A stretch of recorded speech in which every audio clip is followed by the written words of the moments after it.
मी आहे आसमा तांबोळी। सध्या मी जिल्हा परिषद प्राथमिक केंद्र शाळा सुकळवाड, तालुका मालवण, जिल्हा सिंधुदुर्ग येथे पदवीधर शिक्षिका म्हणून कार्यरत आहे। मी माझ्या शाळेमध्ये राबवलेला नवोपक्रम आहे तो म्हणजे विद्यार्थ्यांच्या मनातील गणित विषयाची भीती नाहीशी करणे। मुलं म्हटली की ती रमतात बागेमध्ये आणि बाग म्हटली की फुलं आलीच, म्हणूनच मी गणित आणि फुलं यांचा समन्वय साधून फुलांच्या आकाराचे मोठे मोठे कटआउट्स बनवलेले आहेत। त्यावर विविध अंक लिहिलेले आहेत आणि त्या अंकांचा वर्ग कसा काढायचा, घन कसा काढायचा त्याची पद्धती त्या फुलांच्या मागे लिहिली आहे। मुलं येतात, ते कटआउट्स घेतात, ती पद्धती वाचून विविध अंकांचे वर्ग काढून बघतात। मुलं अतिशय मनसोक्तरित्या गणित विषय शिकत आहेत। यामुळे मुलांच्या मनातील गणित विषयाची भीती नाहीशी झाली आहे।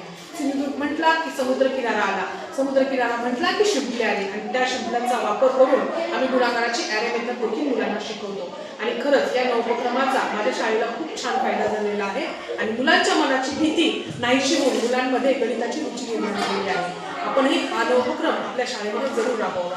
धन्यवाद।